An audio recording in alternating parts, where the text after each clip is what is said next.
And you gonna murder this one and murder that one.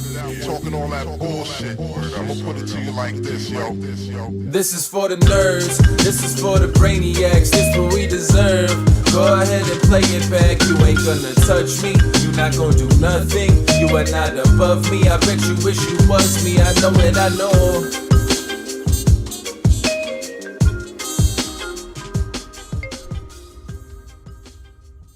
What is poppin', everybody? And welcome back to another special episode of the Only Friends podcast. Well, you know, it's me and my only friends, which includes, but is not limited to, my boy Brucey. And let's not forget about Matt Hunt. What's poppin', Hunt? What's up, Conrad? I'm glad you threw it to Bruce and not me. He's more important than me right now. He's such a good boy. Yeah, he deserves the plaudits right there. He needs it, man. What's poppin' with you? How you doing? Doing well. How are you? I'm chilling. So you lost last week. I did lose. I'm now 1 for 3, so my record is getting worse and worse. Oh my God. But Good news is fuck Hurricane, man. you get on the board. board. So one more pick and you're on the board. Okay, nice. We're gonna resume that next week for the Weekend Warriors. We can't do it this week because they didn't let me have a pick, man. They got no soccer games this week that I can pick from, and I am definitely not going to be able to pick another sport. so I'm just going to skip a week. Listen, I looked today and there weren't enough options for the Steelers because it's early in the week, so we're just going to skip it. Yeah, I think it. How it works. I think by tomorrow they'll probably have soccer picks, but it's because it's Wednesday and it's too early for the weekend games. I think We'll throw our picks up on social. Yeah, we'll tweet it out we'll on do that. Saturday. What's get some poppin', picks Landy? going. How you feeling over there? I'm feeling good because I can wear how short shorts I want, man. Berkey, Oh that's my great. God. Berkey, you look different. Yeah. What is different? What is different? Oh shit! That reminds me. Can you get my bag? It's next to my chair. Sure. This reminds me. So for Shirtgate, for yesterday's shirt swap, Matt and I both had shirts that came a little bit too late. So thank you. I just chucks it, no problem. So my person was Guapo, so I'm gonna have to run this one over to him. I'll come to you. And then Guapo's coming to me. And then Conrad Matt had Conrad, but he couldn't make it because he's playing the Bobby's Room game today. He got a starting seat. So he got Conrad's shirt. This is Conrad's. And then this is yours, but you have to look at it this way, and then you have to open it when you get back to the camera being on you. So Matt's playing. He's playing Bobby's Room today. So Matt's playing Bobby's Room. He got a seat. Wow. He couldn't be here today, so he left the skeleton crew, which is basically everybody else but him. What do you mean skeleton crew? I thought this that, is the A squad. I thought that they only B. played mix in Bobby's Room. No. Wait, does he play? He plays in Bobby's Room, right? no, he plays in Bobby's Room every the day. game that he Okay. plays That's is the in Bobby's Bobby's Room. Okay, I thought. Yeah. Well, I don't know. Bobby's why I thought it Room was mix is different. also a room. They also have a space it's like there a separate. too. Okay. Just there's a bunch of tables in Bobby's Room. I guess so. I didn't There's realize two that the tables. game he plays in every day is actually a Bobby's Room game. Bobby's Room is bigger than you thought. Yeah, it probably All is. right, let's start with Conrad's Probably a shirt. larger room. Well, hold on. Give me a second. Yeah, Conrad's there you busy go. trying to rip it apart. I got it. Okay, what is this? Breaking news. Breaking news. I don't care. I don't care. How perfect of a shirt is this for me? and That's my a boy pretty Bruce? good shirt. Oh, This is a good. perfect shirt. Good job, Burke. You done good, cuz. All right. Not as good as mine for Landon, but you did. I mean, yeah, your shirt was definitely innovative, and you might need a bigger one to get what you're going across. But I understand. I didn't see yesterday. What was the shirt in the end? It was a crop top with. It was a little bit too short a though. homemade crop top. Wow. You know, I personally put every fucking. You put an ace and a 5 on there. I put every scissor cut in there myself, a crop top with ace 5 suited on there. That's and it pretty also impressive. had a penis cover. It had a penis cover. Yep. For my shorts that Conrad's scared if I'm hanging brain, if you will. But yeah, all right, Guapo, your turn. All right, now you said there's a certain way to open this? Just you can open it however you want now. You just couldn't look at it until right now. We want full reaction. We want full reaction. This $70 shirt. It's like we've taught you. Dude, I'm wearing this to the Jewel today. Yes. That's good. It's It's like like we've we taught you taught nothing. you nothing. Oh, it's so It's good. close to my heart. I love it. That's So great. Wait, do they have context of the shirt or no? Yeah, we did talk about it. We've talked about it a few times on I the think we talked podcast. about it enough. So Yeah. basically, whenever Guapo gives a head history before the show, Landon usually replies with, It's like we've taught you nothing in that very snarky tone, and it's usually very funny. That's not why I'm mad, okay? Oh, that's so good. I mean, do we just cut to it now? I think we do. It's a good All segue. right. Whoa, before that, Wow. I have to ask you a question. What's that? What would you do if you somehow was giving a second starting stack in a tournament? Oh my God. They'd probably give Like, it back. You're going to give it back, or you I'd can say, put it in your like- pocket, put it on the table. What would you do?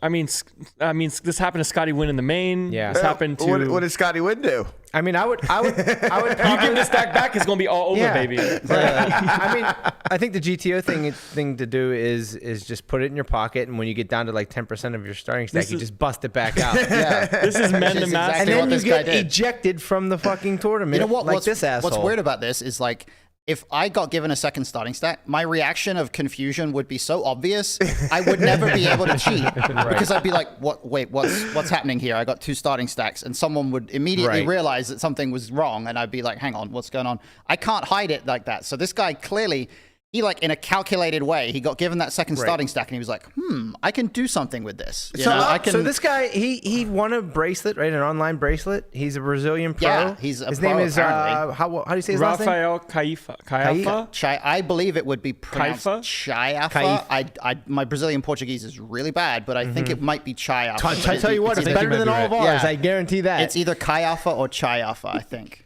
Yeah.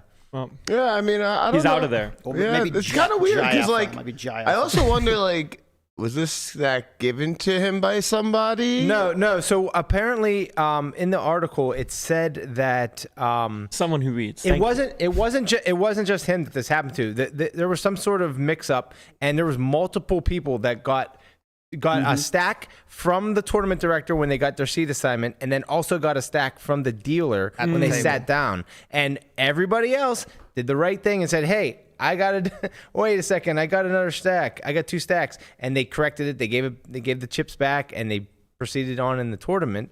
And then this guy didn't do that, stuck them in his pocket, and then got down to like 10. He started with 100,000 chips, so he had his original 100,000 stack, and then another one that he pocketed. Got down to 10,000 chips. His table broke. As he moved to the other table, his new table, he busted out the stack and added it to his short stack.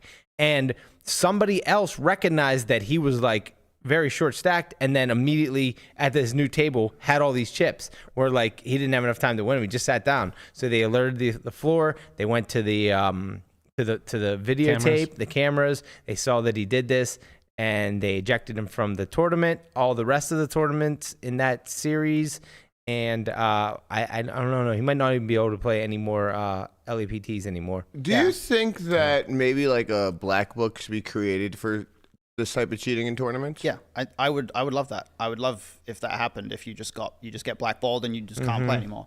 I would love that. But I don't think Zero it's, tolerance policy. yeah, kind of thing. I don't think it's likely to happen. But I think it'd be great to be able to play a tournament with absolute security that anybody who has done that in the past is just not allowed to play anymore. Right. But I don't think it's going to happen. Yeah. I think the only problem is like because a lot of it's going to be subject to opinion. Yeah, I exactly. guess. Like exactly. So you Like, don't want to carry out someone else's opinion. in an ideal world, like we'd be able to have absolute proof every time this happened, and then every time there was proof, you get banned. Yeah. But there's so many instances where there's not absolute proof, where it's like it's 95% that somebody cheated, but you can't convict someone of a crime on 95%, and you can't convict someone of cheating on 95% because there's always that ambiguity. Yeah, and especially since you're not just convicting them on your platform, it's going to be all across Exactly, all. yeah. Do you think exactly. do you think there's degrees to the way they cheated? Like maybe this guy didn't set out to cheat this day, but he saw an opportunity and he took it, as opposed to like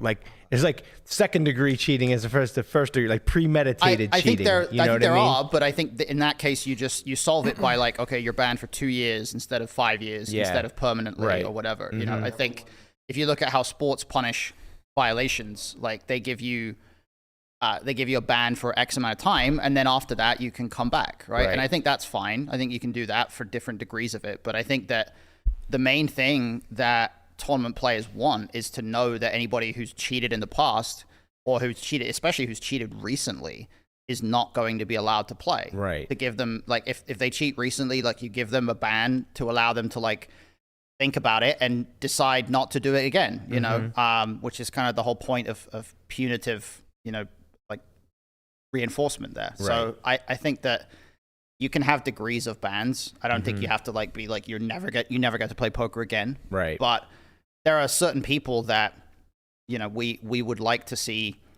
just not be allowed to play because they have such a history of cheating. Right. Yeah. If you're a repeat offender, I mean, that should be called. Yeah, exactly. For, there are definitely repeat bans. offenders out there who still play. Yeah. And it's frustrating. Are any of you familiar with bait car? You guys know what this is? No. So bait car was something that they used to do in police districts where they would go to like impoverished neighborhoods and leave cars with keys inside of them. And just leave the doors open. And basically, people who sounds like even, entrapment. It does, and the thing is that this used to be something that was legal, and now it's not because of entrapment laws and that kind of stuff. So, anyways, I'm going to be running a tournament soon, and I'm going to be handing out double stacks. Just to see if you get caught, you're fucking banned. That's amazing. I love that. Just setting a trap for everybody and see who's the defector. Yeah, the my defectors theory about this is that I think that this guy probably knew that people were being given, like, that I think he had an inkling before he got the second starting stack that this might happen, because I think, like, if he's literally the only one that didn't give it back, like that whole thing that I said about how you instantly react, you're like, wait, someone just gave me a starting stack. Like, it's so hard to not react like that I think he must have kind of anticipated that it might happen and then planned, like, okay, if I get short and I get moved tables, now I'm going to put the stack into play, you know, because I just feel like it's so hard to, if you do get given a second stack, like, it's hard to, like, not react, like, just, like, pocket the stack or pocket the first stack or something like that, you know. So I feel like this might have been partially premeditated in that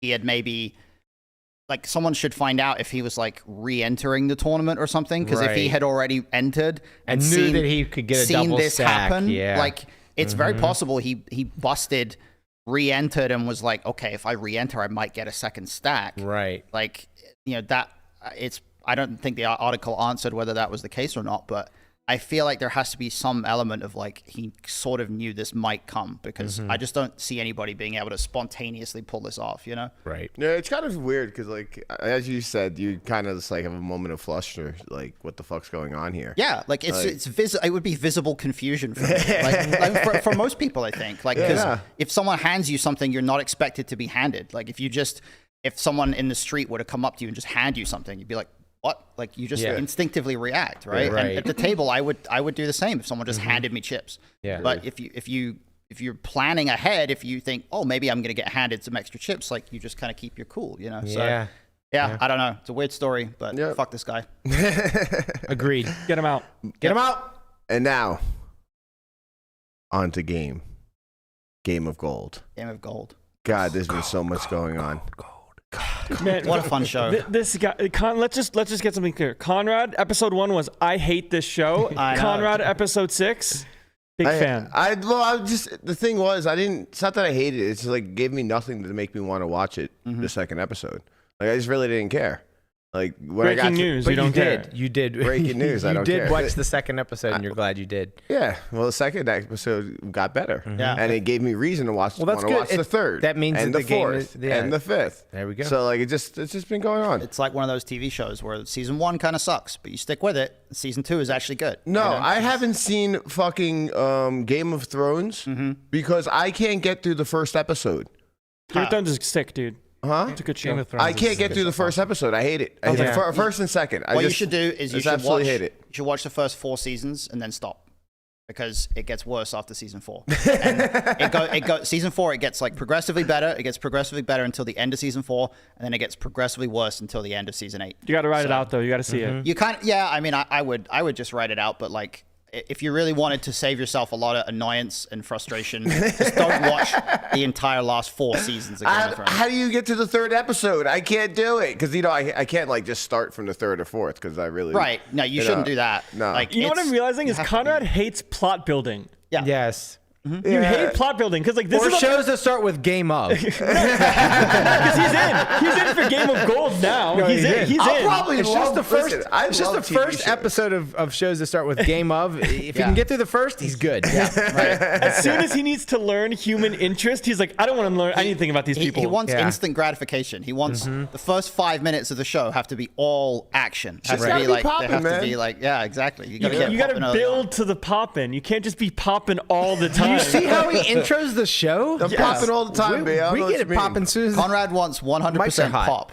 Just constant popping, nothing else. That's Conrad's. That's his Jungle vibe. popped, that's for sure. He popped it all off. Doesn't say anything, and you are like complaining about something. Shut up! You are being aggressive. Just go yourself. No. Am I friend with this guy? Jungle just got it in his head. He's being super arrogant right now and like a big fucking baby. I'll go to the bathroom so you can be alone. It's all right. I'm not mad at you. I Why know, would I be I mad know. at you? I wanted to play too, but you're gonna play all That's three. not why. Okay, sorry. Oh my God. Yo, Kind of Jungle ironic just- reading a spiritual book. That's the best part. Like he's on his own with the camera, and he just realizes how funny it is. Just and shut he's the reading his up, spiritual actually. book. I mean, it's kind of great. Like, You seem pretty zen to me. Yeah, he just like realized he made a huge mistake. Yeah. After fucking Yo scooped him for 90 coins, and Yeah. he's just sitting there with his thumb in his ass reading a spiritual book in the back. I love Yo's reaction as well. Am I friend with this guy? it was great. Like just kind of confusion of like, wait a minute, why am I suddenly being attacked? all This of is a what we live for. We want this drama. Yeah. We don't want to just see hand after hand. They're great, but like we want to see them screaming at each other, swearing. I was thinking this morning, I was like, just give me less poker. Season 2 of Game of Gold, give me less poker, more bullshit. Like more of them just in the back arguing about poker related stuff. Like Yes. I don't So care good. if they just play a bunch of 10 big blind heads up sit and goes. Who cares? Like I want poker players arguing with each other about who's better. And, right. and Melissa shit like brought that. up yesterday that they should, they should all live in the same house. Oh, yes. So it's just they're just always in 100%. contact with each other. That was actually, it's Yeah. funny. I was watching the episode, I don't know which day it was, but my wife came into the room and saw what I was watching. And she was like, are they all living together? It was the first thing she asked. Like, did they make them all live together? Right. And I thought that would be such a crazy idea, but it would be so fun. I mean, that's rule number one when it comes to these kind of shows. You got to make them live Stick together. them in close quarters, and they can't get away from each other, and they have to interact, and then they just chaos ensues. I mean, they already have them like doing like probably 16-hour days or something of shooting, right? Because I can tell by the end of like the first round of sit and goes, they were all super tired. Right. Like they're all like eating Chinese food in the back. Like, yeah, it's hard to tell. I mean, what day is what. You heard but, like- Fedor say when he started to play, he's like, I've been here for Been here for 12 hours. He did say Exactly. that, yeah. And I haven't played a hand of poker yet. And now I'm Yeah. excited to play. So yeah. I It's- think they've got them pretty long days. it's got to be weighing on them. So we haven't. Makes them more irritable, you know. Yeah, Hunt, let me get your general thoughts on like the last few episodes on like the team strat versus individual. Yeah, I think that we've definitely seen in round 2 people being more concerned with themselves. Like people are being more like, I have to win coins. And I thought that the conversation between Jungle's team in the last episode was interesting, where they're debating who's going to go first, because it is clearly the highest EV for the team to have the best player go first. But as Charlie's team kind of identified, everybody should want to go first. And I was surprised that in Jungle's team, they kind of like advocating for herself to not go last as opposed to going first. Because for her, it was like she didn't want to be in that potential pressure spot. But yeah, I think that really, I'm surprised every team didn't end up just like flipping for it. Yeah. Same. Because with the amount of coins that were on offer, everybody should have just been like, well, I want to go first. Either I go first or we flip for it. Like Yeah, everybody should have fought tooth and nail to go first. That's what Charlie was very surprised when Fedor comes out and he's like, well, you won the flip? And he's like, no. He's like, I just said I'm going first. And they're like, right. what? You didn't flip? I also think Charlie went about it the wrong way. No, I disagree. No, I mean, he could have tried to, like, Yeah. it could have ended up in a flip, but he could have tried to assert himself Right. This is what I think. into being going first. It has to be. It has to be like making a deal at the final table. You advocate for yourself. Yep. And if you say, okay, you give me this, I'll make a deal. If they don't give you what you want, you say, okay, I'll take ICM, whatever. in this case, taking ICM is just flipping for it. Right. But the equilibrium is everybody says either I go first or we take a flip. And so everybody agrees to just take a flip. Yeah. But you have to start by advocating for yourself. Fedor played it great. Yeah, Fedor, exactly. like he said, like, well, we want the best player first, let me go first. And Josh and Maria just kind of agreed to it, which might be the best for the team. I think it's Josh not the best for them. Sorry, I think Josh also had he second guessed himself. The second guess immediately. Like He goes, I could be making a fuck? huge. Yeah. Yeah. He goes, I just might have made a huge mistake. And Jungle realized when Yo just swept it, Jungle realized how much of an error it was to just let Yo go first the first day. Yeah. So now I think that when they do the second day, when they do like the losers bracket and the winners bracket, we might start to see people really arguing like, I'm going to go first or we flip for it. Yeah, I'm pretty interested to see what happens as Yo's team swept, so they're automatically playing the second day. Yeah. And Jungle was given opportunity to play first by the team for the second day, but kind of might fight for it and say, hey, like, I didn't get a chance. I'm probably going to lose anyways. It's probably better I go first to try to get the negotiation, but it'll never go through. That would be a big brain thing. It would be a big brain thing, but I don't think you have to try. I wonder what they do at that point, right? Do they have to flip for it? I'm sure there's something. You have to force the other two to flip. Yeah. I don't care who you are. If you're Kaina, you're Jungle, or in Jungle, he should be asserting himself, but then have the other people should force him to flip. You cannot even if you're the worst player in the three, the worst you should accept is a flip. Right. If Conrad just wants, if she just, stands her ground, then they will have to flip because eventually you have to make a decision. And it's not like Jungle has any power to say, hey, I'm going first and there's nothing you can do about it. If she says, no, I'm going first, nothing you can do about it, then they just flip. To be quite honest with you, if I would either flip or try to squeeze myself in the second position. Yeah. I mean, and just never get third. Yeah. Like if there was something along the lines Yo should definitely be going third because he went first and then, so he should just get for next round, yeah. Oh, okay. But that's not going to happen because, I mean, in the sense of what they agreed upon for the first episode of the match was that kind of goes third both times, and then Yo and Jungle flip for the championship they already match. Made that. They made it, but who knows how binding it is? Kind of fucking flips. Yeah, I hope she loses her shit because A, it's going to be great content, right? And and B, she deserves to. Do you get? She has to stand her ground and try to play first or at worst second. She needs to see the felt.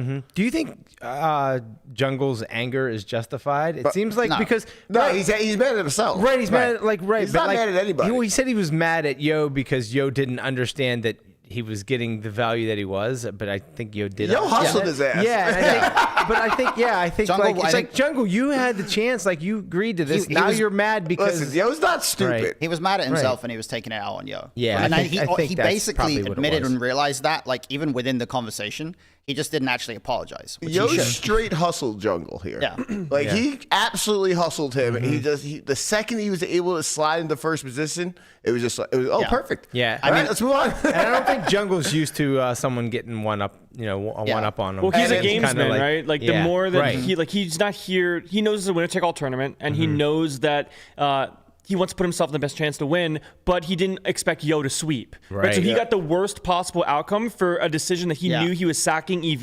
Exactly. But instead of actually taking his EV worth, he got worse then because Yo swept. Yeah, and then Yo acted like he didn't get any EV. Like he acted like Jungle got the EV. And he's like, "What are you talking about?" Well, he's saying that for the next round. He's saying look, I'm giving up going first this time. EV. Like you got all the EV. What are you talking about? Yeah, Yo has played it great so far. He's definitely made good decisions. He's sort of low-key one of the better players, and I think maybe some of the people on his teams have not necessarily recognized that he's really good in comparison to the field. And he's obviously crushing it in terms of the leaderboard. Kind of happy Jungle was pissed. Yeah. Get the fuck away from me. I feel manipulated. And I think that he's not wrong. He did get manipulated here. I think on some level as well. Jesus Christ. The forced handshake is fucking amazing. Right. I think part of the frustration as well is I think Jungle knows that assuming he and Yo, if their team make it through, like the fact that Yo has all these chips now is putting Jungle in a more difficult position when they actually get to the final stages.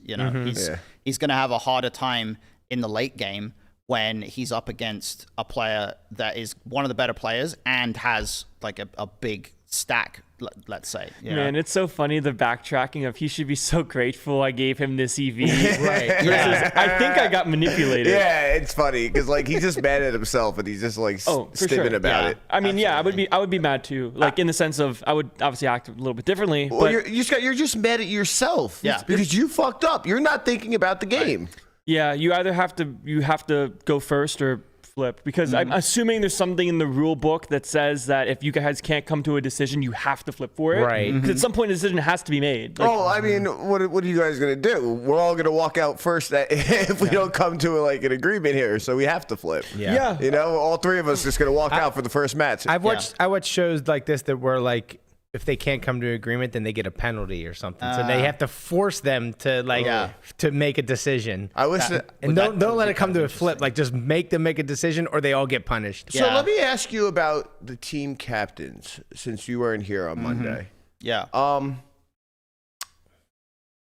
What do you think their strategy should have been? I think that. Yo went first. He picked jungle. Yes. I don't think you should just pick the best player. Well, hold on. This is proven to be the best pick ever. Well, when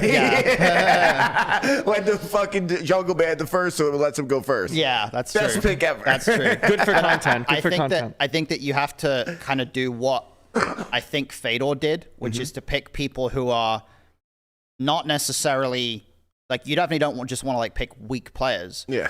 But you also want to be mindful that if you make it through, keeping the field weaker is to your advantage. Exactly. Like, having the opportunity to potentially eliminate the other strong players is really good, because your EV goes way up if you're at a final table. Let's say I don't know what they're going to do, but let's say the final 6 is like a 6-handed sit and go or whatever. Mm-hmm. If you're Fedor, or if you're Yo, let's say, and you pick jungle, your EV in that 6-handed sit and go is way lower with jungle in it than if you pick someone else. Right. So the way I would approach it if I was a team captain is I want to pick people who I think are at least maybe not at the bottom end of the field, so they're good enough to get through to the next round. They're good enough to get us through or have a good shot at winning these heads-up sit and goes to get through the next round. But I think you want to pick people who you believe you have an edge against. Yeah, and that might do your bidding, right? Like how Fedor was able to just be like, I'm playing first, and they're like, we'll just defer to you. It's an incredible edge in this just to have the image that someone like a Fedor has, right? Because everybody kind of knows he's one of the better players, but because of that, they're all deferring to what he wants. Like they're all like letting him make the decisions in a lot of cases, and that's benefiting him even more. You know, I think it's personally absurd that Robin, Olga, and Nikita are on the same team. I think it is so crazy, because if you were a team captain, don't you want to pick one of them? Like, you want them to be at that final table with you. This is also if they know the structure of the thing. I'm not sure who knows the structure of the. Yeah, I think when they picked teams, they didn't know exactly what. Yeah, they didn't know they were doing a happen. head-up sit and go. They didn't know they were doing They didn't know the format for round 2. Yeah. So, I think that I think that Nikita as a captain picked pretty poorly, because I think she was of the captains were Fedor, Yo, Nikita, and who else? Charlie. Yeah.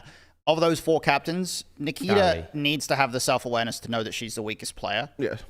And you really want to make sure that your team like in the second round, your team has a balance of like being, at least in the middle of the pack in terms of poker skill. Yeah. And I think she should have.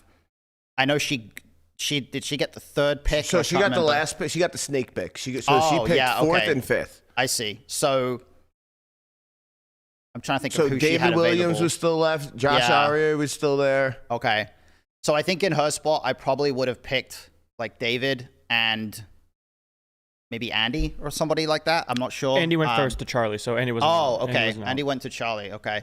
Yeah, I mean it's kind of tough when Fedor and Yo and Charlie are 3 of the captains, because they're definitely 3 of the 4 best players left, including jungle.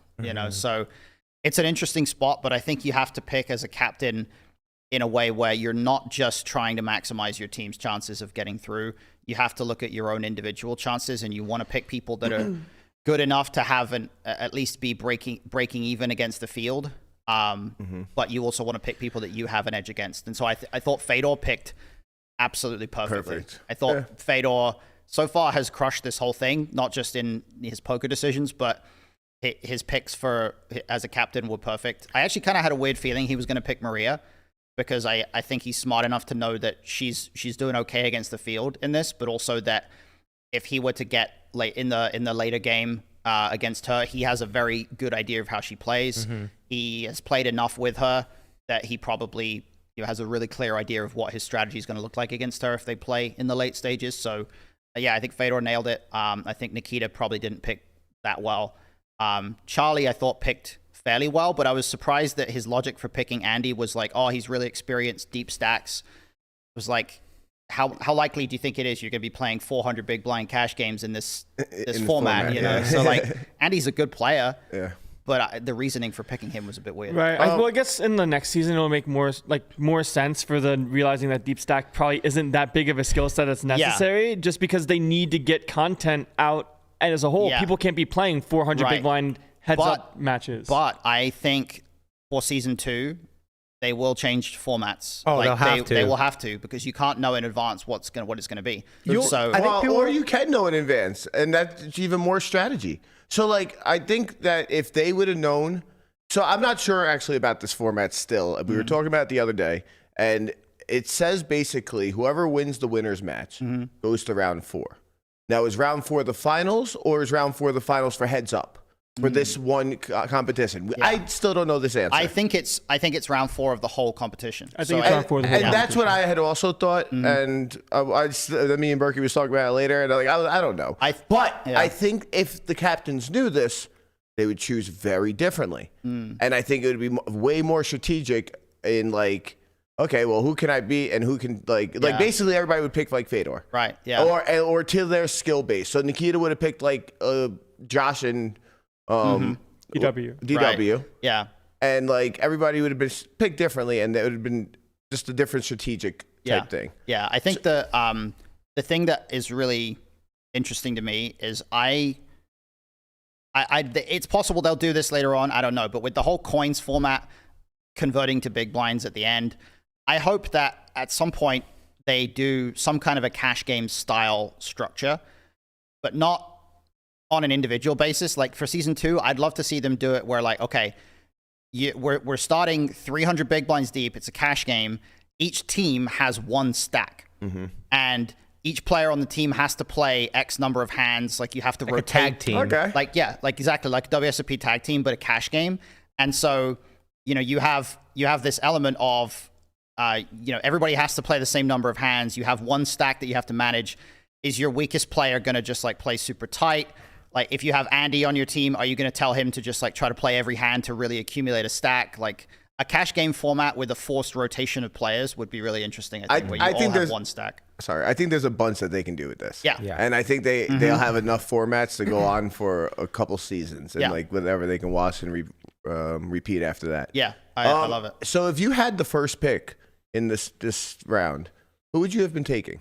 So if I was Yo, yes, I probably would have taken someone like a Maria or a Josh that I think is like middle of the field, but that you would be confident to have an edge on. I think. Cool. Yeah. Right. Who I would have gone with. A bunch of different strategy. We can also talk about the strategy of potentially time banking to win. My the edge God. Of time banking. I love this. I mean, Did you say stop? Put it this way, right? It's probably a very good strategy, but fuck, it's so boring, man. Just play some fucking poker. This is absolutely gaming the system, and I think it might be possible that it's happening. And I think she is an absolute genius for this. I mean, I agree with Conrad. So basically, smart strategy. Maria has been playing, I just hate it. taking all of her time, and like it's just she's just sometimes forgetting to take extra time. And she's been like weighing out her time banks, or not time banks, but her time, whatever. They're time banks, but every gold coin is 30 seconds. Well, she's not paying for them. No, but like throughout hands, whatever, she's taking out most of her. It's getting down to the clock. And I think that she is just trying to get the game shorter. Yeah. And I think she's just trying to have less big blinds and just like reduce others' edge. Absolutely. I mean, I think in a heads up scenario, if you're a dog, if you think you are the worst player, it's subjectively that's like correct, right? Like you're supposed to play fewer hands. But I think it sucks that they made it timed levels, because in a managed format like this, why not do number of hands? Why not just eliminate the possibility of stalling or tanking by doing number of hands? Listen, it's the first iteration Season. of Also, this. I think it's good. I think she's absolutely. It's a strategy game, and I think she's absolutely crushing. It's part of the game within the game. Exactly. Like if this was just poker, then I think it's like, what are you doing? And like, maybe we should change the structure to hands. But like when it's a game within a game, there's so much meta going on. Yeah. And now you're in this reality show where maybe you piss people off and it benefits your advantage, to you, and all this other stuff going on outside of the actual poker. Doing that, I think, is great. It makes the game great, and having the ability to do it also is another element to the game which is that's true. Just I can get behind that. Charlie was like, I want to talk to her, I want to, that's part of my game. Oh my God. And I'm just thinking, if I'm Maria, I want to let you keep talking. Like, please talk for my whole 30 seconds. Actually. Save me from Charlie's bullshit, man. Save me from his, I'm in tune with the universe, I'm going to get reads. Like, oh my God. I've never rooted against someone I'm slowly so hard. starting to come around to Team Charlie. Really? At first, I didn't want to like him, but he seems the most diplomatic. He seems like a very kind person. I don't know, man. I might be Team Charlie. I kind of like Charlie. I definitely don't hate him, actually. As a character, other than him wearing no undershirt on his first episode. Kind of base. It's great that you have all these different personalities, right? Because they clash, and then you see different people. Whose team I'm on. I am on Team David Williams. I love DW. Everyone loves DW. He's the best. I think he's been likable. His attitude's been good. Like there's nothing that you can call out and say like, oh, he was out of line saying this or whatever. He's played good. Like he battles. He's been battling for a long time. I like DW and Josh. Those are the two that and who? Sorry, Josh. Josh. Yeah. Josh. Yep. Absolutely. Josh has been great. They're kind of like the same person to me on this. I love them both on Old school guys, man. Yep. They've been around a long time. They deserve to have their shot at this. It'd be fun to see one of them win. Well, let's dive into some hands. Look at some hands. What we got over there, Landy? We have some actual. There's this game within the game, and then there's just the game. Yes. We talk about the game on top of the game. Yeah. I'm here for At the the game. end of the day, it is poker. It is poker. So I gave Guapo a list of hands that I wanted to briefly talk about with the panel here. We can start with this one. This is the first hand that we saw. Fedor with the 10-9 off, Charlie with the ace-king. I think the idea, like we'll kind of let them talk too, and like try to find ways to get in between where Charlie goes to a 3-bet, super standard, pure 3-bet every time. I'm sorry. Actually, can we just hold for 1 second? I guess we can pause when we need to. Just give me 1 second of what are the, like pre-flop, what are the hands you like kind of want to bucket into your like limps, your raises?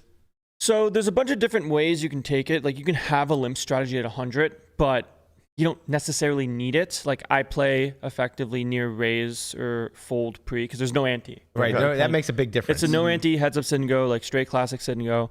You can still have some folds pre. You don't have to limp until you get shallow. When you get shallow, limping is definitely very important. So roughly around 40, 30 big blinds, you can start playing limps. Otherwise, you can just play like min raise and get away with it. So when it comes to big blind 3-bet at 100, you're going to want to have your high card offsuit. You're going to want to have and your small suited. And they're almost near pure, like 5-4, 6-5, 6-7. These hands are very, very good 3-bets, like pure. As you can call a 4-bet if you get 4-bet, and they play very well and give you the board coverage that you need. And then the middly pairs, I want to say it's about 8s and up are pure. 7s you can start mixing at 100. Okay. And then ace-9 off is like a pure 3-bet combo, and then ace-9 off plus, and then suited pink get in there pure as well. All right, sweet. Let's run that hand. There you go. I was just curious on like what your main strat would be in this thing. I thought it was immediately pretty interesting where this first hand, Maria's like, oh, you got to fold. Fedor's got to fold. And 10-9 off is like 100 bigs deep heads up. This is not a fold to 3-bet hand. So immediately right off the bat, you're getting kind of a read that Maria is going to be tighter than average. Right, we can pause it for a second. So like even the 10 big blind 3-bet pre-flop is very standard size. And it's like, oh, like 10 big blinds is a lot. I saw that, and at first I was like, oh, that seems big. And then I know Charlie knows what he's doing, so I'm like, that must be correct, thinking. And then, so that's... It was a little jarring at first. You're like, well, okay, he's just going to go 10 bigs. But Yeah, you're heads 100 up. big blinds deep, and Heads up, out of position. You're going to change your 3-bet size depending on how many bigs you have, right? Because at some point, if you get shallower, you're going to play more of a polar range, and you're going to go smaller. But when you're 100 bigs effective, you want to lower the SPR to some extent. And you want to give button a bad price because if they can peel in position, they have an advantage for the entire hand because they get to act last. Yeah, at depth, they're just getting such a good price to call that you have to size up your 3-bets when they have such a positional advantage. And then Fedor calling pre with the 10-9 super standard. Sometimes you learn some things when you lose a couple $100,000 to a billionaire. You get your pre-flop ranges down a little bit.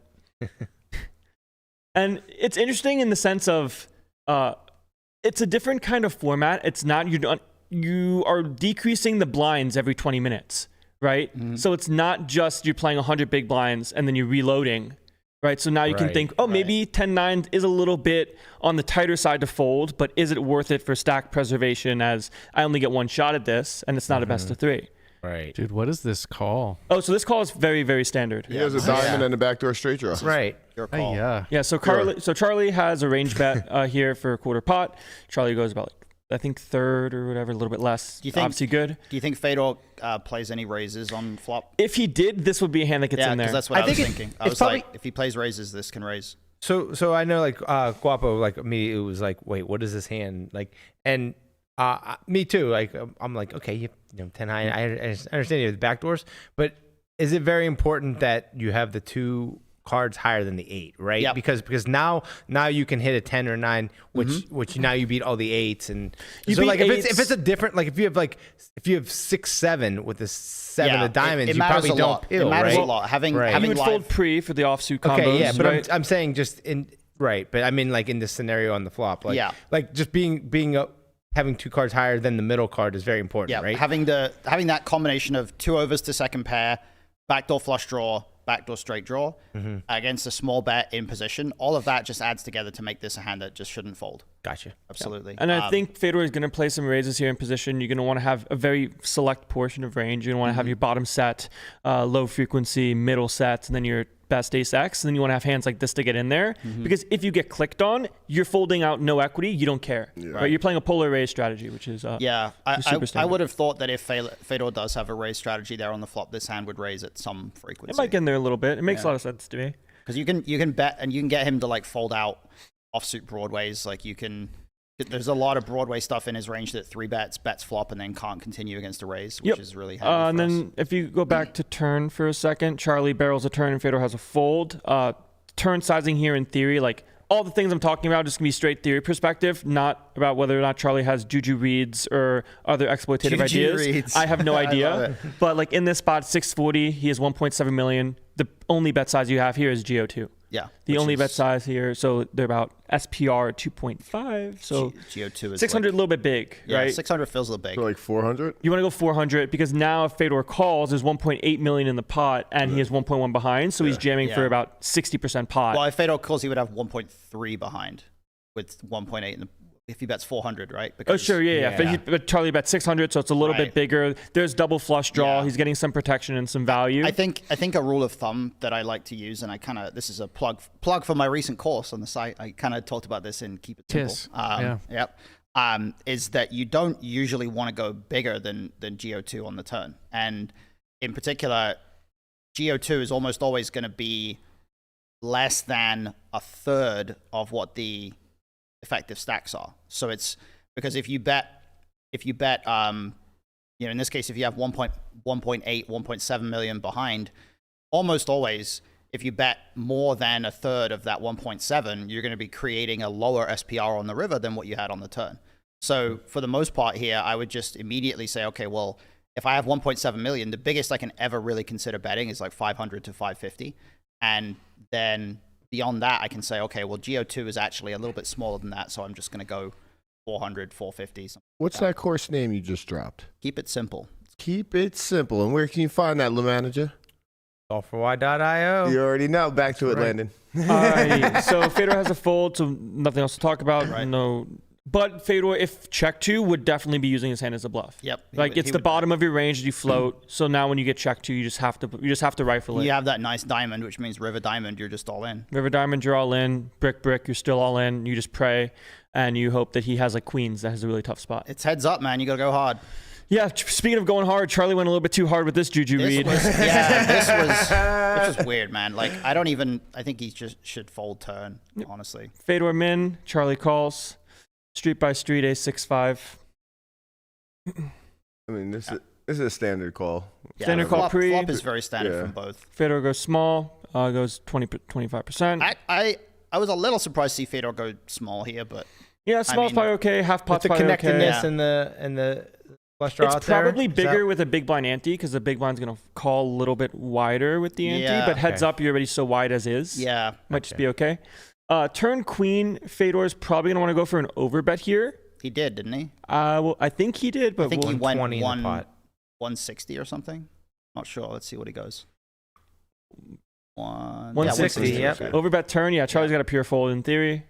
Like he has no club, has no diamond, and he also has like the significance of the 7 is kind of bad because a lot of Fedor's bluffs are going to contain a 7, like 8-7, 9-7, 9, that sort of stuff. Like even just having the 7 of hearts is bad here. So this was definitely to quote Landon, this was a juju read. This was juju read for sure. And when you try to do that on Fedor, surprise, surprise, you get wrecked. Yeah, not the guy to juju read probably. No, probably he's played not. a lot of high stakes poker. He's been in a lot of high pressure spots. I'm sure he's gonna get stuff away, but he's pretty much one of the goats. You know, it's hard to go wrong. My take with juju reads is if you have like some sort of conviction with a hand that's normally indifferent, and then you choose an action, like you're not going to be losing very much. Yeah. But then taking a hand like this and then peeling, you could be losing tons. Yeah, exactly. And I think also it's very relevant that you're going to get more physical reads on a player who's less experienced. Yep. And you're going to get very, very few to none against a player who has played against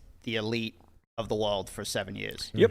River, 4 of diamonds, backdoor flush comes in. It's relevant, but not that relevant in the sense of Fedor's hand is still a very clear value bet. And then we can talk about, is he going to be splitting sizes or choosing one? So I want to talk about Charlie's decision. We'll get there. It looked like Charlie was thinking about leading here. Do you like that? I don't think he was actually going to lead. I think he was doing some presence to try to get Fedor to check back. He was doing the juju meta of tank check. That's Charlie like level knows 1 meta though. They do that to Jewel all the time. They grab their chips because they want that thing where like as soon as when the river comes out and then they like grab their chips like defensively. If you bet every time, they're just always folding. It's like the 80-year-old man just like right. They do that. Don't you bet? I check. Right. And they look like they have their hand there like they're ready to call a bet if you bet. And then you bet and then they're like, fuck, he actually bet. I fold. When you think about it theoretically, Fedor's going to be barreling some double diamond draws where Charlie's not going to be check calling all of them, especially versus an overbet. So Fedor's going to have a little bit more flushes, I would imagine, and you don't really want to lead when the opponent has both range and nut advantage. Yeah, Fedor's also going to have straights that Charlie won't have because a lot of Charlie's straight draws will raise either flop or turn. So Fedor on the river, he could probably choose a couple different options in the sense of, does he want to play a B50 and an overbet strat? Does he want to play one size B67? I think one size B67 makes the most sense. Just protect yourself and not try to get too tricky, where he's going to have this hand and getting piled on and be really, really annoying. Yeah. And you just go for thin value, not thin value, but it's a hand that you would consider folding if you got jammed on, which kind of puts it in the thin value bucket. Yeah. And you still get called by ace X with a diamond, you get called by queen X with a diamond, still get called by worst 2 pairs, of course. But if you do get piled on, you'd definitely rather have ace king with a diamond than ace 6 with no diamond. What size did he go? Didn't he go like B80 or something? Yeah, something like that. I think B67, B80. I kind of thought, one size in that area would probably be pretty good. Yeah. Because there's a kind of a natural amount behind where, you know, when Charlie jams, like you obviously just call all your flushes. You probably call a lot of your best like 2 pairs and straights that have a diamond. And then there's a lot of 1 pair that you can still just bet fold, like a lot of ace X and things like that. When you split and you go like half pot and then an overbet, it becomes really tricky because now figuring out like what hands are going to go half pot call, what hands are going to go overbet fold. Like it becomes really complicated. It becomes a little bit spooky, and you also want to have some bluffs in your range that aren't necessarily good blocker candidates. Like you miss clubs. Yeah. You're still going to want to bet, but you don't want to overbet them as your hand stinks to go for the bigger size. Exactly. So I think mixing or not playing a mix and playing a one size strategy makes the most amount of sense for me. And then taking a6 very clearly in the value bucket. Yeah. And it gets paid by 6-7, no diamond. If Burke was here, he'd be going 2 sizes. He's Mr. 2 sizes in a lot of spots. Yeah, he's 2 size, bro. We can talk shit about 2 size, bro. He's not here. Playing bottom. That's right. We gotta talk shit on Berkey. Here's one. So Charlie goes for the limp pre. I think this is one that some people might miss and go for a raise, but limping here is very, very good as you allow Fedor to put the money in himself. Yeah, limp call is the nuts here. 15 bigs. So Fedor's got about a little bit less than 15 bigs, and it's a lot. People would love to kind of say, oh, I have an ace, I should be all in. But ace 9 is too good for that, and you want to use the lower ones. Ace deuce, ace 3, ace 4, ace 5. Trappy. And you kind of sneak with the ace 9 as you just have enough equity, and Fedor is obviously good enough to put in some hands that sometimes people might check back, like some suited hands are supposed to just pile it in, and then some hands are supposed to just go what would be an example raise. of a suited hand that piles it in here? I want to say like it's weird and it's unintuitive. Like 7-6 suited kind of gets in there as like a raise call off. Because like hands like Jack 10 would just raise. Hands like Jack 10 would just raise. We looked at this recently. Correct. And you want to use middly suited cards to try to get the higher offsuit stuff, the limp traps to fold. I like think some of the queen jams eights. are going to be like your king 3 suiteds and stuff like that. Like stuff that has the ability to get Fedor to occasionally, to get Charlie to occasionally limp fold like a king 6 or something. And also opens up some of the middle card limp folds, like opens up a lot of those like 9-8 off limp folds. I think some of those suited kings and queens might work well. What you realize when you're playing at shallower stack depths is offsuit needs more protection and money now. Yes. Where suited hands you can play much more passively pre as they have better playability post flop. Like the equity retention stays very, very high. Yeah, you flop flush draws and backdoor flush draws a lot too. There's a lot of stack depths where in certain specific lines, like our offsuit, our jamming range is like low pairs and offsuit aces exclusively almost. You know, and then the suited stuff is either going to call or it's going to 3-bet call or whatever else. And then Fedor with the king queen off, very standard jam because it's offsuit. King queen suited, he would never pile. Trivial. He would just 3x. You think? He would just raise and then call off, of course. Makes sense. Then offsuit, king jack, king queen off. King 10 off, good hands, just go for it. And then you take your low offsuit ace-x and then your ace-x off and just put the money in. And this is the first hand of Charlie versus Maria. A very, what a start. What a start to their match. This was a wild hand, man. Yeah. So here's an interesting, they're at 10K, 20K as a starting blind? Yep. Same starting stack, and Charlie went a little bit smaller on his 3-bet. Oh, it was raised 3-bet. Okay. Yeah, it was raised 3-bet. I thought it was limp ISO, and I was going to say, I thought Charlie's, if this was a really big ISO, I was going to be like, that's kind of good. I like that. Big ISO was good too. It went raised 3-bet. Yeah, it went 40K. So small 3-bet is a little weird, but it's okay. Yep. So like, I would still go 10 big blind standard, right? First hand of the match, you have 100 bigs. Would go for 3-bet. And king queen off might be a hand that you're uncomfortable to play facing a 4-bet, but it's shallower, like shallower SPRs. In heads up, high card offsuit is better than suited small. Yeah. So if you get 4-bet with king queen off, you have a pure call. And if you have a hand like 6-5 suited, you actually want to fold it. Right. But 100 bigs deep. After a 4-bet, the 4-bet's going to be 2.5x versus the 3-bet. Yeah, I guess. Yeah. So anyway, so sorry. Charlie c-bets flop, Maria calls, super standard stuff. Charlie barrels the turn, goes for B75, looks like, right? Yeah, something in that There was area. 500 in there. He bet 350. Yep. Heads up, queen x too good. Maria just has another standard call. Like Charlie size on flop and turn. And then time gate. Time bank gate. Time gate. Forget gate happened. Nah, it's not even a gate really. It's just I think Maria probably would have ended up with a call, but she ran out of time. She immediately said, she was like, I was going to probably call. Yeah. Like, she was, I mean, it's hard to fold. How do you fold this? Yeah. It's You've got 3 queens, heads up. It's kind of crazy that like she would have lost if she'd actually called, and then she goes on to run good and win, you know? It's absurd. It's great. It was Look, man, crazy. I've folded 3 queens heads up before. May or may not have been in the 25K heads up top 8. and I got punished for it. He bluffed me. You got R-E-K-T. Yeah, I got wrecked. Yeah. So Charlie goes for a jam. I think jam is very, very good here. Yeah. And his analysis in real time as he's talking to her says, I think you got a 9, and I don't think you have a queen because you would have called already. But the point is, he's going to have Jack 10. He's going to have King Jack. He's going to have some hands like Ace 8 suited potentially, right? That are going to potentially 3-bet pre. So he's going to have a lot of bluffs here, and he needs to balance that by actually having value. And it's weird when you're kind of on the lines of being a redliner, where you're going to jam here a lot with the bluff, and when you do it for thicker value, you're kind of like, I don't expect them to call as much. Yeah. But in this spot, you just kind of have to go for it. If Maria has a hand like 9-8 suited, she just has to put the chips in. And she also just can easily have like Queen 10 and stuff. Yeah, just has worse value. There's a lot of trivial calls here. And if she has Ace Queen, if she has a full house, like that's the game. Right. That's the game. You just have to be all in. It's heads up poker, 100 big blinds, trips, like you're all in, Yep. So you wouldn't be pick any other size than all in here if you're Charlie? I don't think there's any reason I think there's 2 sizes. Like you can potentially play a block size. Maybe you're going to want to have some hands to do that. Like if you have quads, you're probably not going to want to jam. Yeah. And then mostly play jam and have like a small block range for my worst bluffs, and then just like really nutted hands. Okay. Maybe like, I don't want to use 9s full. What would you say your worst bluffs would be? If you look back at the board, it's Queen of Hearts, 9 of Hearts, 5, 6, Queen.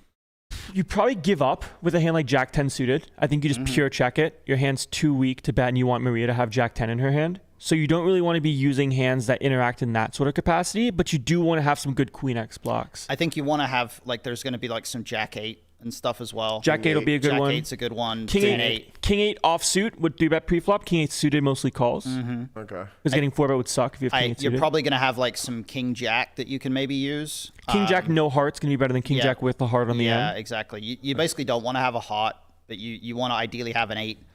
You don't really want to have, well, I guess you can have a 10 or a Jack, because the fact that you block some stuff is offset by the fact that you block a few combos of Queen Jack and Queen 10 and stuff, but you don't really want to have Jack 10 specifically, because then you block too much. So having Jack 8, 10 8, that stuff kind of is pretty good. There's also like there's probably some low frequency weird stuff like 7-4 and things like that. Those are going to be in there. I'm not sure if you want to use like a hand like 7-5 as a triple, like blocking bottom set, like blocking a straight block, and just eat it off. Yeah, potentially. I'm not too sure, because your hand's really good heads up. Yeah, even in 3-bet. It feels really hard to, because like when you bet turn, when you like B70 or whatever it was, 7-5 on the turn, you're super indifferent versus a jam, which kind of sucks. Yeah. So like I feel like that hand either checks turn or it maybe checks flop even sometimes. I don't know. Yeah, I wouldn't say that this board is a range bet by any means for out of position. Doesn't feel like the queen is very, very good for the defender, as they're always going to be calling with suited queens and offsuit queen. Like ace queen mostly is going to play a call here. Yeah. And king queen suited is never going to 4-bet. And we're going to have a lot of the higher cards like the aces and the kings. I was going to say that. I think that I actually felt, looking at the flop, I feel like when we bet small, like nothing is really indifferent, like very few hands have a tough decision against a small bet. They just have like a lot of continues. Yep. The double Broadway boards for sure for the out of position 3-better are going to play pot or check. So if the board's queen 10-5 flush draw, you definitely play pot or check. That's interesting. As what you're talking about makes sense, right? You're trying to make pocket 8s be indifferent for them. Where if you go small, they just have very easy decisions. Right. And they're kind of connected towards that queen high, like Jack 9, Jack 8 suited type stuff. Where if you go big, you now give them really tough decision. A noteworthy thing there as well is if you're in a regular like 9-handed, 6-handed game, whatever, and you're in a 3-bet pot, and you have pocket 8s as the in-position player, and you face a small bet on queen 10-5, you're indifferent even against a small bet there. In fact, you're going to fold a lot because of the 2 overs. But heads up, the ranges are so wide that if you face a small bet with pocket 8s on queen 10-5, you can't fold anymore, right? Because you're up against a range that includes so much trash. So now, as the 3-better, in order to make 8s indifferent, you actually have to bomb it for pot instead of just betting small, because your range is so wide, you just can't apply pressure with a small bet anymore. Yep. And then on the end, River... I have a conspiracy theory. Okay. Charlie would like that one. Charlie would like that. Go ahead. It's funny because me and Charlie talked about this. Oh, yeah? Okay. I think Maria was always folding. I think... Is it about how 9/11 was an inside job? Charlie would love that one. This is part of her tanking it's getting strategy? off the rails now. I think she was always folding. And instead of being called a nit or that she played the hand incorrectly, she has an out by saying, I forgot to put the chip in. Chip. I think if that was the case, she would never. Maria has made some pretty big laydowns. She has, but I think if that was the case, she would have never wasted gold coins on it because you have to pay for that time bank. Right. So she would have just let the original one run out and not pay for her time bank. Yeah, using the coins is more investment. Yeah, just act like she didn't realize. Well, maybe at the time she was still thinking about it, but then when she made her decision that she was going to fold, she just let it run. I mean, I'm pretty with said, the fact that she said she was going to call, and I'm pretty sure she was going to call. Yeah, so she didn't forget the time chips the first time, but she forgot it the second time. Yeah. Is what we're saying. I think just got lost in translation. Like she and Charlie were still talking. What do I have? What do you think I have? Ain't buying it. Guapo ain't buying it. That sounds like a thing. I mean, I buy the idea that it was more of a bit of a knit roll almost. Like she was genuinely thinking about it, but she probably would have ended up at a call, but she was just like. Some part of her wanted to fold because she does have those instincts to be tighter. Man, it's so tough when you're playing somebody like Charlie who's just going to find enough piles here anyways. The meta of it being the very first hand of the match. Yeah, I mean, I think that the funny part about that is like it shouldn't matter, right? Like it shouldn't, but it does. It does. Yeah, there's an element of like I really don't want to bust on the first hand, right? You know. It's because I guess we can pause it for a second. I guess like to put a note on it. It's a really tough one when I'm sure Maria knows in theory 3 queens in the spot doesn't fold. Right. But also trying to deviate from theory versus somebody that definitely bluffs enough is going to be a recipe for disaster exactly. if you're playing enough hands. That being said too, it's a format where at some point the stacks do get shallower and they do get shorter. But at the same time, like at some point, you just got to put the chips in, and if he's got it better than 3 queens somehow, he's got better than 3 queens somehow. Yeah, he didn't have better than 3 queens. Maybe Maria just had a juju read on Charlie. Yep. So Maria, okay, so this one is just a pre-flop one, what we were talking about before with the suited cards. So Maria goes for the raise with ace king off is good. He jams 20 here, right? And then Charlie piles, which was for 20. A little, 24. 24, yeah. 24, yeah. This is too much. It's just a pure call. It's a little too much. It's a pure call because it plays too well. How many? What's your jam line here? Like with suited stuff, nothing like this. Like Jack 10's too good, Queen Jack's too good. Offsuit is mostly going to be where it's from. Ace Queen off, very good hand to jam. Ace Jack off, great hand to jam. And you're going to want to use small pairs. You're never going to find a Queen Jack jam for 24. Queen Jack off, no. Too weak. Yeah. You want to have high card. The like high card, ace low X, card connection. High, low, ace X. You're going to want to have small pairs that retain equity, but do very badly on flops. Right? Like you have deuces, threes, and the flop comes Jack 6-4. How do you win? Right. Exactly. But if you just see that you're facing ace king pre, get the money in, also get the raise folds as well, you're going to be doing just fine. In a very simple way, you can look at it as if you jam Queen Jack, they never fold King Queen, but they never call Jack 10. So it just like there's 2 different ways in which it sort of ends up sucking. Makes sense. Yeah, and obviously it's going to be fine in the sense of the equity you have, and like it's a mistake in relation to the best possible option. Right, but it's probably losing like a 0.1 big blind or something. Yeah. Here's an interesting one. So Charlie goes for the limp check with the 7-4 of diamonds, and they are about 18 effective at this point. Do you think Maria's hand just jams pre, or is it too good? I think it's one of those hands that you can go big ISO, call off. Oh, wow. So you go like 7x. Those are those are the ones that like it really feels dirty doing that. Like it feels so you awkward. Feel dumb. Do we like this flop decision to just check call? I like check calling as it's possible Charlie might have some Jack X and then like playing a click is kind of annoying and getting jammed on potentially. Well, Jack 10-3 rainbow. Yeah, I think I'll just call it too much equity. Maybe raise 9-8 off. Okay. Like 9-8 off, no backdoor flush draw. Backdoor flush draw, pretty good. I like check calling with the backdoor because then when you turn the backdoor, you get to check rip a lot. It's really nice. But when we turn the absolute nothing, how do you feel? Well, it depends on sizing. So if you go back to the turn, and this is kind of the interesting part of the hand, Charlie goes for a huge bet here. He goes 500K. In the 320, right? Right. Where now if Maria calls, there's going to be 1.3 in the pot, and she's going to have 900 behind, right? So it's a little bit, it's not GO2 sizing, which I think would be used in this spot to play the same bet size on the turn and the river. So when you're all in, it might be about 80% instead of the 150%. 80%. But Juju Magic Charlie is probably going for the turnover fold, which he got. Yeah. Right? Yeah. So he has equity. If he gets piled on, he knows it's probably not going to be a bluff. And he can just fold his diamonds. And he can also leverage maximum fold equity on the turn. and probably give up river a few bricks. Do you think she ever has a shove? With her hand? Yes. I would say no. Yeah, you need to have the combo draw. You need to have the turn. You have to have extra equity. And I think what's really interesting about that spot is Fedor in real time said like, oh, you probably have to call here. And I think he might be right, because I think in theory, the crazy thing about these spots is when you're facing a really big overbet like that, you're like 9 high is supposed to be the best hand sometimes, right? Like 9 high is supposed to actually be winning against exactly the type of hand that Charlie has. And so some small frequency, it's supposed to go, you call 9 high, you miss, and it goes check, check, and you win. Like that's supposed to happen. But the problem is that it's really hard in practice to actually identify like, oh yeah, sometimes I get to win with 9 high here, right? Which is why it's really hard to actually make these theoretical plays. Yep, and it's not just about having 9 high, but also the ability to lead specific rivers too. That too. That gives you some chance to win on the end as well, where if the river's a 10, where Charlie's not going to be overbetting with the second pair, Maria's going to call it. Yeah. You're going to have some leads, and 9 high might get in there for that. Yeah, this is another interesting one coming up here with Andy and Maria. Yeah, size is a little bit botched, but we can talk about it. Yeah, the sizing is a little wonky from both players in a couple of spots, I think. Yep. So this is single raise pot, raise call. Andy goes for the 75% pot, which is pretty good. Yep. I would mostly always go B75 here. Can have some overbets, but if I'm playing one size, I would go bet 75 and check. And the turn is the offsuit ace of clubs. Fedor saying 20% of the time, comes in every time. That's how to run like Fedor. Hand's not over.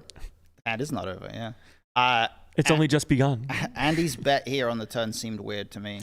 Yeah, so he ended up choosing a hedge of 90,000, which I think you have small bets and big bets if you want. I would only play the massive overbet or check, right? Because an ace is such a high leverage turn for the in position raiser that if I have ace king, we need all the money, man. So you're playing like B200 or check or something? I think I would play mostly like 200%, like 170% pot or check. Okay. Maybe have some custom like 30% sizes just to have a 10x as well. Do you think this is custom, like the 40% size he goes with here? This feels custom. Yeah. This feels like a custom bet. That's what it felt like. I'm on to you, Andy. I'm on to you, Andy. It felt like, Andy plays a lot of cash. He's probably accustomed to playing against players where the custom sizing works well. He probably doesn't think Maria is going to really punish that custom sizing. Explain custom sizing. Just means basically a sizing that's not theoretically correct, but kind of suits your hand in the moment. Gotcha. Like where... Very hand play. Yeah, you're basically not... you're not balanced, but you're doing it because you feel like you can get away with an exploit based on what your hand... Pause it here. Go back up. Oh, sorry. Real quick. They were talking about like how she was playing tight. In the back. Yeah, so I think that's maybe where the custom bet comes in. Yeah. Because it's just like, all right, whatever. I just need to put a bet out here. Right. But I also think it doesn't make sense to do that and then call the check raise with a hand that blocks all the bluffs if that's the reason you're Let's go back to the board. So turn ace of clubs, Andy goes 90, and the Maria raises 3x, where this raise size needs to be bigger. Yeah. Right. When you check raise here, you have to be polar. And once again, like when you're choosing polar strategies, geometric 2 is going to come into play. So she went 3.5. She needs to go like 90. She goes 270, right? Yeah. It was 80. He bet was 80. He bet 80 on. No, he bet 80 on the turn. She bet 270. So. Okay. She bet 80. She goes 270. But the issue is the sizing here doesn't set up for a river all in. Right. That's the thing. She needs to go like 450 or something. You have to go huge. Yeah. To go really, really big. And you want to use Jack 9. You want to use your flush draws. You want to use a hand like. I don't know if she's gonna have it. She probably might for like call it custom ranges pre, like 4-5 suited, 4-5 of hearts if she doesn't do bet it pure. Yeah. That's a hand you also want to use. You want to use equity. You want to use pair blocks plus flush draws, like 3-4 of hearts. Very good hand for it. And then your top end value, like ace 8. Right. And then your sets that you don't check raise on flop. I think this is a mistake that people make pretty often where they're check raising the turn and they just go with like a standardized like multiple of the bet. Right. Instead of thinking about it in terms of I want to be able to jam the river. Yep. And that's really, really important because if you're check raising the turn at a deep enough SPR that your turn bet size is mattering, like you have to make it so that you can jam rivers and get value. Like if you cost yourself the ability to get stacks in on river like Maria kind of did in this spot, like it really counts for your EV. I don't know if she was trying to get stacks in now. Well, she should have been. As the river comes. She should have been. And then we can, I guess, look at Andy's hand on the turn. You know, it's a really tough one, right? And it's kind of why, pause it, please. So we go. So we'll start with Andy's decision facing check raise. It's a little bit tough, even getting raised in this spot too. Yeah. Especially when they were talking as well, having the post commentary of Andy, and I think it was DW saying like Maria doesn't attack these enough, and then Andy still peels. Yeah, he was. They were literally just talking about it, so he was kind of frustrated about the situation. I think Andy's hand in particular, having the Queen of Hearts, is so bad. Like it's you want her to have that hand. Yeah, or that card. You like, especially if you were to order her bluffs in terms of how likely she is to have them. The most likely bluffs are going to be like the Queen 9 of Hearts type stuff. Queen Jack of Hearts doesn't 3-bet. So all of the stuff that has the Queen of Hearts in it is the most likely stuff for her to bluff with. So it's the worst card to have in your hand for Andy. Perhaps this is a naive question, but him having the Queen of Hearts, can't he turn his hand into a bluff on the river if the heart comes? That is a possibility. And I actually think that if Maria had bet the river, it would have been a really good spot for Andy to jam. I was curious if that would have happened. If she bets like half pot on river, he jams. Like I have high confidence he would have gone for it, because I think Andy's the kind of player who would figure out like this is a great hand to just rip it in. It's very like live pro-esque type of idea, right? River comes Jack of Hearts, and he's like, I don't win facing a check raise on the turn, but my hand also doesn't function well as a small bet to make her bluff catch some ace X. I don't think that Andy, when he called the check raise on turn, was just like, my hand, like I have a good hand, I'm calling. I think he had like devious intentions. I mean, sometimes you turn equity, right? Hand's not over. Yeah, I think if that's the case, I think there's actually like a surprising argument for him to bet this river. Because I think a lot of the time when Maria check raises turn and then checks this river, I think she's going to have a 2-pair like an 8-3 or something, or she's going to have like a bluff that river to jack or something like that, right? I think she's going to have very few straights. I think she's going to have a couple of 2-pairs, probably very little ace X. And I think a lot of the time, if you just like pot it on that river, she kind of hates life. It's definitely a spot in theory where Maria has very few, if not no, king queen. Right. Even like call it custom paint over theory practice, where king queen suited 3-bets pre, king queen offsuit mostly 3-bets pre, but she might call it sometimes. But then finding the turn check raise is going to be very, very tough, as well as now checking river after making your hand. Right. But this is a spot where Andy can open, raise, bet the turn, even if it's custom size or not. We don't know if he's only using one size or not. And then on the river, have a straight and go for it, because he has all of the king queens and she has none. So his hand does do very well with the 2-pair block as well to go for a 2x pot all in and say, I have king queen, do something about it. Right. He can do that. He can do that. So what do you think about Maria's check on the river? Yeah, so river check, I'm a little bit suspicious about, in the sense of, if you're targeting 1-pair ace X when Andy calls, he's always going to bet better hands than yours. Yeah. So you're missing value on the ace queen, the ace king, that's not going to be able to value bet himself and has to check back, because where's his targets? It just struck me as, if I bet and I get jammed on, I don't know what to do, therefore I check. This struck me as fear check. Yeah. And it makes sense, because on the river, she's aware that Andy can have king queen. Andy can still have all the sets, like all the high sets. Andy can still have better 2-pairs. Queen 9, and is it okay to do that 9, in the moment? But like, say you're like, I don't know what I would do if I jam, so I simplify my strategy by just checking. I think like, you understand that you're probably going to lose EV by doing it. I think it's the opposite. I think it's actually a really big mistake to miss value bets on account of not knowing what to do against a jam. I think you're better off just betting, and then if the jam happens, then you decide. I think that is what you should do. And also, because of the turn check raise size, river does not set up for her to have a jam. The biggest size she'll probably have here is roughly 75% pot. Right. Don't we just like smash a lot of his value too, outside of king queen and queen 9?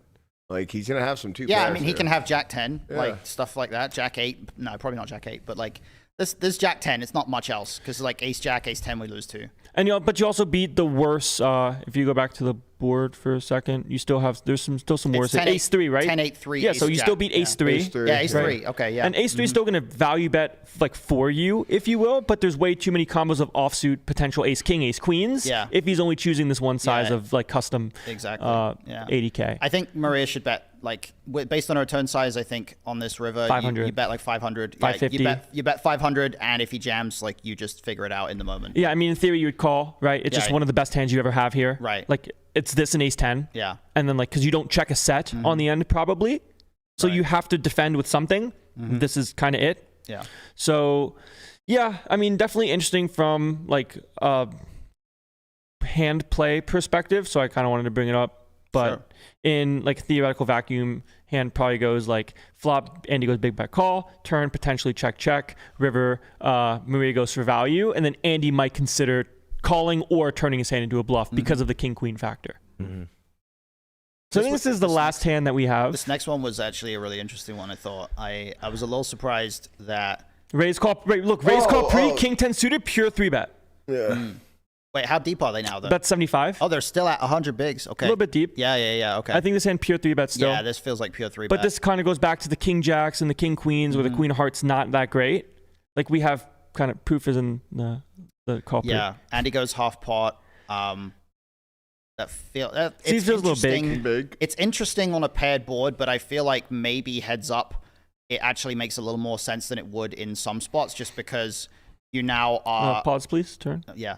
There's so much stuff that in a heads up spot is actually just not indifferent anymore against a small bet and just has a trivial continue. Like almost all of Maria's like good queen highs and stuff just have to call against a small bet here. So maybe half pot does make a little more sense. I think half pot's too big and you just go small because the ranges are too wide where you want to force your opponent to have tough spots. Yeah, that makes sense. Most of their range is going to have a tough spot versus quarter where they have to play heavy check raise. Like heavy check raise. And this is something that call it potential old guard versus new guard, where new guard is so much more aware of denying equity and winning when you're out of position versus the old guard potential reverse float type stuff of I have the best hand, I'm hoping to make a better one. Reverse float, making a comeback. Yeah, bring back the reverse float because Matt's not here. Bringing back the concepts.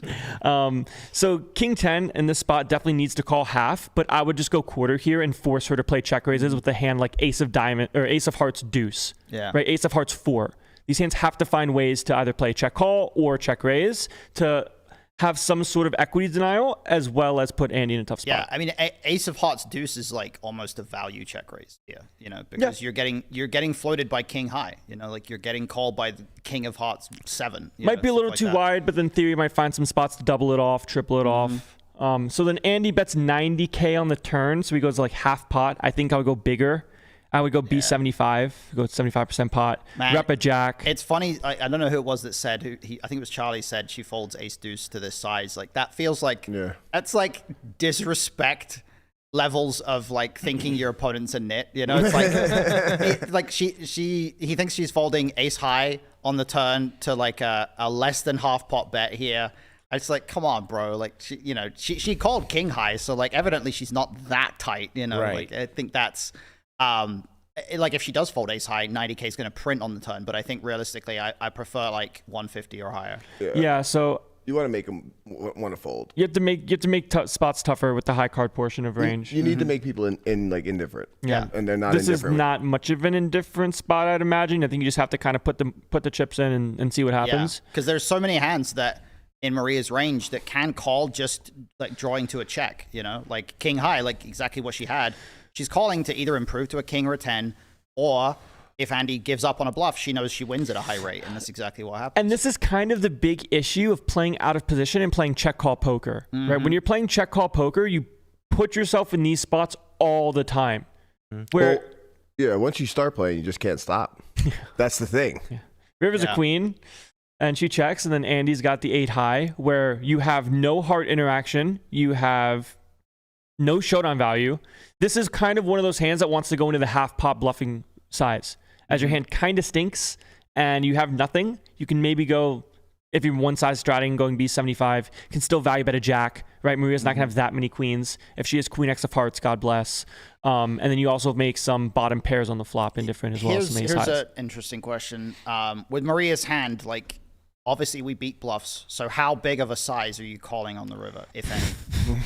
Probably not much. I think I'll just fold. Right. Hope for the check. Yeah. I would never call a bet here on the end. Because it feels like the kind of hand that's like, theoretically we beat when he checks back, but it makes sense to put this in the range of like we're folding to any bet, because you just have ace highs that can call like some medium sizes. You still have a 6 sometimes. You still have a queen sometimes. Does ace high jack not check back though in Andy's spot? In Andy's spot, yeah, but Andy's going to bluff like 10 highs and stuff. So when Maria has ace high, I'm saying because I was saying like her king high, I feel like is pretty strong. Well, that's what I was saying. Like you beat some bluffs, but it's not strong enough in range to form a bluff catcher unless you think Andy's like wildly. Like you have better bluff. You have better bluff catchers, and a big part of poker is allowing yourself the ability to fold. Right? She just has bottom, and if she faces the bet, so be it. Right. She was hoping for the check, which somehow came in, and like you got some EV back. Yeah, I think a lot of people don't think like that. They just think like, oh, this is like a bluff catcher, and I beat bluffs with this hand. But they don't think about the other portion of their range of like, well, I also have all these other hands that are much better bluff catchers that I will be in a situation with at a different. Yeah, and I think a big choose part to fold this one and call with those ones. A big part of that, I think, is people not like it's. Partly they lose visibility over the whole of their range, but they're not structuring their ranges on the early streets in such a way that they allow themselves to do that. So, for example, like if you check raise a 6 every single time on the flop, it now becomes much more important that you don't fold as many of your bluff catchers on this river because you just don't have any. You don't have a 6 to defend, right? So you now have to, if you're building your whole strategy, you have to have some 6s that check call. You have to have another example here is you have to have some hands that have a queen in them, right? If you never check call, like if you're just like folding king, queen high here, or if you always check raise with like queen X of hearts or something, if you check raise every single flush draw, you can never get here with a queen, which now means that on the river, the strongest hand you can ever have is a jack. And if the strongest hand you can ever have is a jack, that's a very different spot to if you can have some 6s and some queens. So when the strongest hand you can ever have is a jack, like you might have to call some king highs. But if you can have some 6s and some queens, you don't have to call king highs. Right. This is kind of the big deal between theoretical baselines and practical knowledge is knowing what your range actually looks like in the moment versus what the theoretical range looks like. And the other thing as well is that if you never have a 6 here, you can never check jam anything on the river.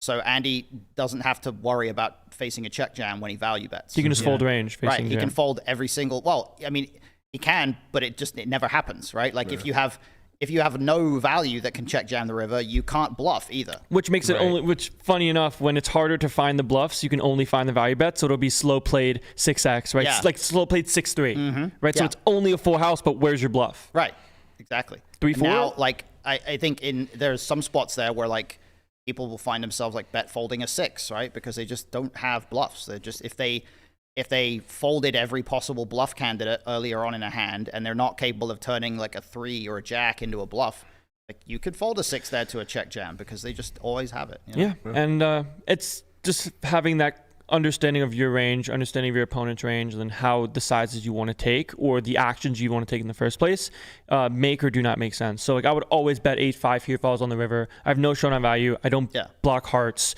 and losing to a hand like king X of hearts, king 4 of hearts would feel like a disaster. It's like what are we doing? But we're getting out of here is what we're doing. What are we doing? We're getting out of here. We're being played out. Yeah. We talked about too many hands. They've given us the wrap it up symbol. Had a lot of fun today with you guys. We'll be back on Monday. Berkey's back in the building. Everybody say happy birthday to... Do we have some Black That's Friday right. It's stuff? going to be Connie's birthday. You know, and happy Thanksgiving, everybody, too. Happy Thanksgiving. And happy Thanksgiving. And we do have a few things. We got to keep the lights on here. All right, go on. Do what you got to do, baby. I'm just saying. saying. What you do, Tor? Don't forget, we are running a Black Friday sale. If you want a yearly subscription to Solve for Why, you can just go to solveforwhy.io, enter the code. No, not that one. That one's over. Sorry, you missed the pre-Black Friday sale. That's the one we want, yes. Black Friday 23 is the code. You'll get $100 off of the yearly subscription. So if you already have a monthly and you want to upgrade to yearly, now's the time to do it. We are also running 4 academies. 4 academies. The first one's going to be in January. If you sign up now to any of them before January or before December 15th, you will get $500 off. So we're running a cash game in January. That's the 15th to the 17th. One in March, 18th to the 20th, and then 2 in May. And one of them is going to be an MTT Academy headed by none other than this man right over here, Matt Hunt. Guy. That's right. He's built it out for your MTT strategy pleasure. That's right. We really missed the mark here. For the Black Friday sale, the code should have definitely been Conrad. On that note, thanks for rocking with us. Thanks for coming in, Matt. We will see you guys on Monday. Berkey may or may not be back. Who cares? Later, squad. Peace. Happy Thanksgiving. Happy Thanksgiving.